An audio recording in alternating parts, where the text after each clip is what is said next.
Another week in the books and another victory for the Minnesota Vikings, who beat the Arizona Cardinals 34-26 to give them a 6-1 record entering Week 9.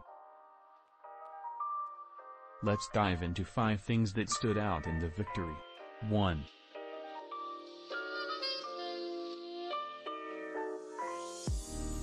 Za'Darius Smith is a dominant force. Anyone still wondering if Za'Darius Smith would be able to return to Pro Bowl form after missing last season with a back injury can just stop, because he's been one of the, if not the most dominant pass rusher in the NFL this season.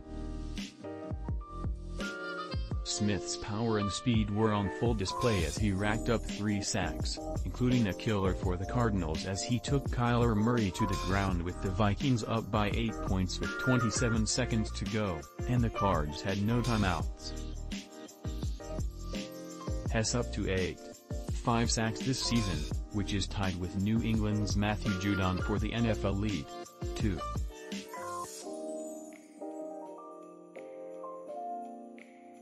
The defense came up big over and over. There were 34 points on the scoreboard and the Vikings were 5 for 5 in the red zone, but it was the defense that saved the day numerous times during the 60 minutes.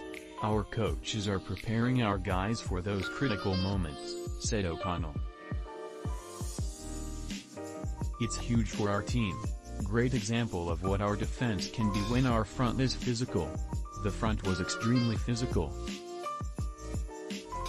Smith had 3 of Minnesota's 4 sacks and they also limited Arizona's rushing attack to 78 yards, just 5 yards per carry. O'Connell credited interceptions by Bynum and Harrison Smith, Jordan Hicks' 4th down tackle to turn the Cardinals over on downs, and Patrick Peterson breaking up 3 passes against his former team. You can go on and on. We're going to just continue to make those timely, winning plays. And then throughout the game, how many of those can we make to not always make it so close in the end? 3. Greg Joseph has been bad. Has been so bad that we wrote an entirely separate piece on him. As far as Sunday's game went, Joseph had a terrible attempt on a 56-yard field goal as the first half came to end. So bad that the kick hit a defensive lineman in the head for a 0-effort block.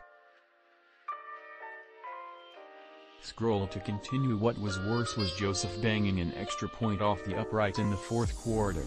Had he made the pat, the Vikings would have held a 9-point lead.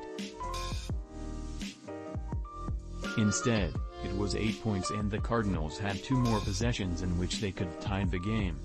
4. Missed opportunities and playing with fireUp 34-26, Bynum intercepted Murray with 6:55 to go in the game. Minnesota could have put the final nail in the coffin, but instead they went 3 and out when 2 Dalvin Cook runs went for only 4 yards and then Cousins got sacked when J.J. Watt blew through Ed Ingram. Then, still leading 34-26 with 3:25 left in the game, Patrick Peterson was flagged for a questionable pass interference call that gave the Cardinals a 1st down when it would have otherwise been 4th down.